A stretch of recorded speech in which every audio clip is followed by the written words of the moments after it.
Hey everybody, it's your girl Bondy Blue, and I want you to check out Bondy's Boutique and get some of my merch, y'all. I've added some new things like my mermaid cups and the mermaid tees, and also the Shake Them Tits mugs. All right, you asked for it and you got it. Check out Bondy's merch at Bondy's Boutique. All right, y'all, I'm back for Marriage Bootcamp.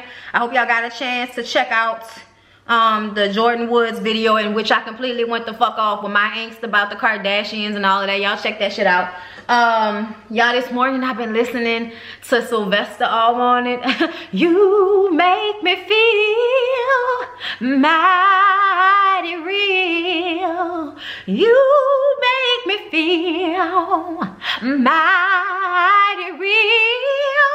Okay, that's for all of the people who say that my singing is annoying and it annoys them. I just want to say that I'm going to be singing fuck you. Okay? I'm going to be singing, and if you don't like it, get the fuck off my channel. Okay? All right? Yeah, y'all. It's that type of day. Nigga feeling good, nigga worked out. Okay? Nigga got that chai tea latte with almond milk in it and it's not disgusting. I'm here for it. Let's do it. Marriage boot camp. Whole bunch of shit went down. So y'all, the episode picks off where the last one left off. We gotta discuss this Soulja Boy Nia altercation, in which she telling him she don't want to be with him. She asked him how he was feeling. He said he didn't want to talk about it. She go lay in the other room in that little bed's nest prison that they done made for her, which actually looks quite comfortable. And he gets upset because he hurting and he wants somebody to come and stroke his ego and make him feel better about the fact that, you know, nigga mama didn't love him until he made it, like, so to speak, okay? Not to say that she didn't love him, but she wasn't in his fucking life until he made it, okay? And so she's like, you know, leave me alone. And he like, get off the phone. Why you on the phone and all of that? And there's a certain point where you can hear that his feelings are hurt. And it's also because his ego is bruised. Because Nia gets into a place where she don't give a fuck no more and she don't feel like being bothered. And Soulja was pissed off because she was just sitting on her phone and, you know, you embarrassing me. You brought me on the show, you embarrassing me. Soulja, you embarrass your fucking self, okay? At every turn, nigga, the fact that you're not receiving your daily amount of protein is embarrassing all on its fucking own. You and your Twitter fingers and the nasty shit you say, the fucked up things you say, the disrespect you have for women, and the fact that your mama ain't never checked you, all that shit right there is embarrassing on its own, okay? Nia don't have to embarrass you, especially after all the embarrassing you've done to her. Chop, please, okay? So he jump up out the bed and he runs over to her and jumps on top of the bed, I guess trying to get her phone from her. So she just start kicking at the nigga, and he, you know, he's trying to grab her legs and shit, and she is screaming like a deathly, you know, curl screaming. Just, it sounds like terrible. It sounds like he beating on her, but he was not. So then you see how his energy kind of declined, and it was because he realized, for one, they got cameras, and for two, they got all these people that's about to come in this room, and you know how these niggas are. If they see you hitting on that girl, they gonna check you. Now, Soulja reminds me of the type of young fuck boy that has all of the aggression and energy in the world for a woman, but none of that same disrespectful, you know, attitude with a man, okay? So he does come off as somebody that has probably put his hands on Nia before. And no, I don't like that shit at all. Of course I don't. Why would I like that shit? Okay, I'm not here for that at all. But in this moment, her scream was either, get this nigga off me before I hurt him, or he's hit me before and I ain't about to go through that shit with him right now, okay? Because she just had to go through her own situation with realizing that her childhood rape has been affecting her whole life. So she going through some shit too. But with Soulja, it's always got to be about him and how he feel. It might be about her for a good 5 hours, but after that, it's all about Soulja Boy and Dre and how he feel. And that shit is fucking exhausting. So everybody comes into the room, and he jumps down off the bed, and Tammy and Dime escorts you know, Nia downstairs so that they can talk. And her adrenaline is running. She's still shook. She's still nervous. And she's just over him. She's over him, okay? Later on, Tammy and Waka go to bed, and Soulja goes in the room and talks to them. And there's some conversation about the fact that Tammy realizes that Nia be with the shits as well. She does things to... She does things that she knows will agitate him. But we also realize that no matter what she does, that nigga will get agitated sometimes. But I think what everybody needs to recognize is, and what we've been learning this entire time is, yes, Soldier takes being an asshole and a fuckboy to a whole new level, okay? But he's also damaged. He's damaged in a way that requires therapy and it requires some type of sympathy. Nia is the same type of way. She is damaged and she does things that excites the bullshit sometimes, or she ignores him and says fuck his feelings in moments when he's trying to be open and honest with her. Okay, now I'm not saying that was happening in this moment, but I'm just saying over the course of watching their relationship, because of the people that they are never going to really meet each other in the middle. They're never going to meet each other at the same place at the same time. It's never going to be like that. They needed to just stop fucking with each other and let it go. And I hope that marriage boot camp was the step that both of them needed to realize that their relationship is not worth saving. Period. Okay? Period. All right? So Fizz tells Nia that she can stay in the room with Tiffany and that he'll come downstairs and sleep on the sofa as to not agitate Soldier further. And I'm like, man, fuck him and his feelings as far as I'm concerned. Like, you be out here doing the fucking most, and if Fizz and Nia sleep in the same room, even though in different beds, you still gonna have a problem, and I don't have time for that. So the next morning, Soldier tries to apologize to Nia, trying to make her hug him. And it's like, read your room, nigga, read your room. That girl is not in a space to be affectionate towards you. She is not in a space to be trying to hug you. And you need to be able to accept the fact that you have fucked up to a point that you can't just apologize this shit away. Niggas do that all the time, where they feel like just because they say they sorry and they come to you correct for 5 fucking minutes, that you supposed to just hurry up and get on the bandwagon and we cool again. No, okay? You need to stay over there, and if you want to apologize, you need to accept the fucking fact that Nia ain't ready to be receptive as of yet, okay? The shit was like 5 hours ago. Go sit your ass down somewhere. So Carl is getting on Mo's nerves. Because, you know, they still kind of going back and forth about this FaceTime shit, and she's basically let it go as if it didn't happen. But I'm over Carl and Mo, and I feel like Lil Mo deserves better. I know Lil Mo probably thinks that Carl is the bee's knees as far as, you know, fucking the coochie up and, you know, being apologetic and affectionate enough to be a good guy for her every now and again. But the fact that you can't trust him, you can't be in a good space with him without him going and having to talk to some other bitch, that bothers me. And then the fact that he gets caught, he blames you because you are a celebrity. I don't like none of that. I don't like none of that. I feel like he uses her insecurities as a way to keep her from leaving his stupid ass. And I just think that Lil Mo has way too much going for herself, even at this point in her life, to be caught up and stuck with a man that's not going to be what she needs him to be, and that is trustworthy. Okay? But anyway, y'all. Also, did anybody notice how Dre, Soulja Boy, had to ask, was Fizz in the room before he wanted to actually, you know, be affectionate and really apologetic to Nia, as if that had any consequence on the situation whatsoever? Nigga, you really need to get over yourself. So y'all, the doctors have to talk to them, have to talk to Soulja and Nia separately. And Soulja's hostility towards Nia re-victimizes her. It puts her back in a place of being molested. It puts her in a place of being abused whenever he comes at her sideways the way he does. Nia says that he keeps doing the same thing over and over again, and Dr. V wants her to recognize that she accepts it and allows it, which is why he's able to keep treating her that way.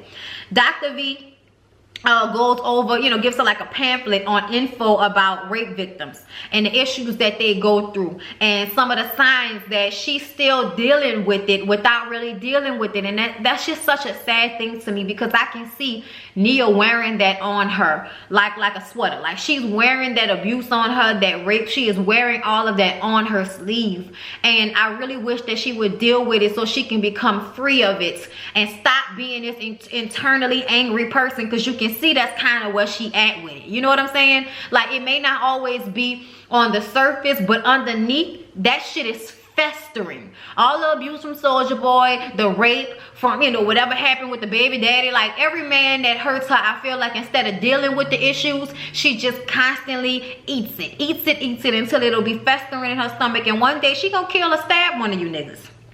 I really feel like that. Dr. Ish tells Soulja that She is getting burnt out, giving him chance after chance. And you can't expect people to wait on you to change. You just can't, especially when you coming at them violently with all of that hostility and shit. So Diamond, Tammy, and Tiffany are talking about Lil Mo and how she's been acting like nothing happened with Carl, even though everybody know some shit, you know, they know something going on. But the fact that she just acts like nothing happened, it is making everybody feel uneasy. Tiffany and Lil Mo, I thought that was Tiffany. Child, it might have been somebody else that was with them. Anyway, Tiffany and Lil Mo talk about why Tiffany stays with Fizz when he's only told her he loved her one time. And we all know that their relationship isn't real. We know they on this show to get a check, but I hope that individually they realize that there was something to gain from this process, whether they were really together or not, which we know they weren't. We know that Tiffany had a man before they even came into the house, which is why they're not having sex, which is why she was pregnant, you know, she's pregnant now, you know what I mean? And this couldn't have been that much, you know, that long ago, right? I don't know. But I just hope that Tiffany and Fizz are able to get what they need out of this situation, regardless of what their relationship is between the two of them. So one of the things that Tiffany said that she does appreciate about Fizz, because it's like, why are you still with this nigga? It's probably because the dick is good when she was getting the dick, and also because he's a good father. And sometimes when women see a man being good to their child, it can make us love them, make us want to be there for them, make us want to be in a relationship with them, because we think somehow if they can show that love to their child, they can show that love to us. But no, that's not how it is. You need to go off how that nigga done treated the baby mama, okay? And that's one thing that Tiffany made a mistake about. Just because Moniece is crazy does not mean that Fizz is not fucked up too. Because she didn't like Moniece, she totally ignored all of the issues that Moniece and Fizz have and blamed them on Moniece. But what she didn't realize now is that I think that Fizz has always been the nigga that he is right now. And that will drive a bitch crazy at some point.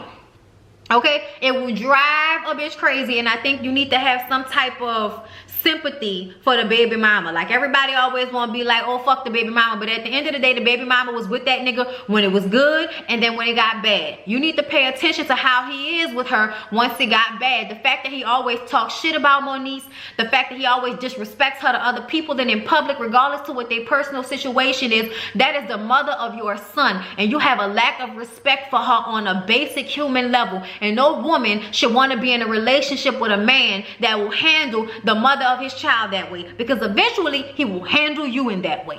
And I think Tiffany ignored that because she didn't like Moniece, and I think that's some bullshit. All women need to pay attention to how these niggas treat their baby mamas, okay? Yes, the baby mama can be crazy. You need to assess that shit for yourself, but recognize how he handles her.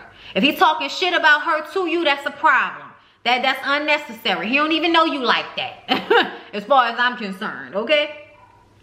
But anyway, Fizz tells the fellas how he isn't getting any from Tiffany, and you know, maybe she has a dude, so I guess he's realizing, you know, why they not having sex with one another. And it's like, please, nigga, whatever. Like, I wouldn't give you no coochie either, okay? You mean, and you only treat people good when you feel like it. It's always on your terms, and as far as I'm concerned, I wouldn't feel comfortable to give you no coochie anyway, nigga, so please stop.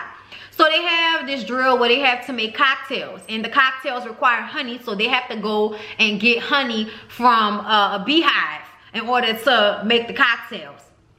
So y'all know that everybody gonna be scared because they don't want to do it. Even though they had the whole like little suit and shit, I thought it was kind of cool. I probably would have always wanted to do something like that, especially if I know I can't get stung. But if I hear that shit too close to my ear, I'm gonna have to like remember it can't touch your skin, bitch. You all right, okay? But anyway, this is one of them drills where somebody secretly was given the option to either do the drill or let the other person do the drill, all right? So Soldier did the drill for Nia because Soldier know he done fucked up and he needs to make it right with Nia. The same thing for Carl. Carl done fucked up and he know he need to make it right with Mo. But in most situations, Carl is doing whatever the physical thing is, you know, instead of Mo doing it, he's the one that's going to do it. So he does it. Keep kissing her and all that, and kissing her ass and all of that. And Mo like, yeah, all right, nigga, whatever, get off me, okay? Dime retrieves the honey for Sean. And Tiffany has to go, even though she's deathly afraid of bees and bugs and shit. But she has to go, and she wasn't happy with that. Fizz talking about, you know, I really wanted to do it because, you know, I always wanted to try something like that. Nigga, just shut the fuck up, okay? Like, nobody gonna hear that shit from you, okay? So Tiffany has to go in there and do it, and she was scared, but I feel like the fact that she did it, like, bitch, just take the triumph. You know what I'm saying? So after Carl finished doing it, he's talking about don't panic. You know, you gotta, after everybody finished, he's like, you know, you gotta stay calm and don't panic. And Dr. Ish is like, oh yeah, nigga, keep that same energy next time we got you on video doing some wrong shit. Okay? The way he came at Dr. Ish neck, it was just kind of like, son, what you don't know is I will beat your ass while security holds you back. I know Dr. Ish ain't gonna get down like that, but you know that's probably what he was thinking in his head. So then they go to make the drinks. And Tammy says that Tiffany told them she has a dude before she got to the house. And we all knew that's what the case was. Soldier, Dime, Tammy, Mo, and Fizz chose which one of them would get the honey. So when, you know, we all looking at it, so that means Tammy, Dime decided that they were going to do it instead of their men doing it. Mo decided that Carl was going to do it instead of her, which I feel like correct decision. And Fizz decided that Tiffany was going to do it because he would rather throw Tiffany over a fucking building, okay? He would rather hurt her, step on her heart, fuck over her in any capacity possible than to make himself uncomfortable. And we all know that. And that is why I feel like Fizz is a terrible person and he needs to work on himself. When Tiffany finds that out, she's pissed. So Fizz feels like, you know, all the drills was small. All the drills was fun. I didn't think it was going to be that big of a deal and da-da-da-da. You full of shit. You full of shit. If there was any opportunity for you to sacrifice something for Tiffany, you were never going to do that no matter how small it was. So stop with the bullshit, Lil Fizz. Okay, stop with the bullshit. So Dr. Ish tells Dime and Tammy that they need to pay attention and not constantly be sacrificing themselves for their men. And I feel like that's a real statement. Waka was saying some shit about that's reverse psychology and all of that, but Waka, shut the fuck up, because you don't even realize that even though you are the star, you know, at the beginning of y'all relationship, Tammy and Dime are the type of women that always feel like in order to keep their men, they need to prove themselves and prove how strong they are and prove how they can be there and be whatever their man wants them to be. They the ride or die chicks that people are always talking about. And yes, to an extent, that's a good quality, but then it almost seems like you always sacrificing yourself for a grown-ass, tall-ass, big-ass, strong-ass man that could have done that shit just fine. And that's the point. You can't always be falling on the sword for these niggas when they need to be falling on the sword for you. Okay? And I think that Tammy and Dime really need to take that advice to heart. So the judge comes out and tells Tiffany that she was scared to get that honey, but she did it. And she needs to take that victory and not shit on herself, because men do one little small thing and be patting themselves on the back hard as fuck, okay? A woman do something, fights a fear, and all she doing is looking for the next problem. So Tiffany needs to pat herself on the back and accept the victory that she was scared to do something and she triumphed anyway. The judge tells Fizz to stop confusing her, okay?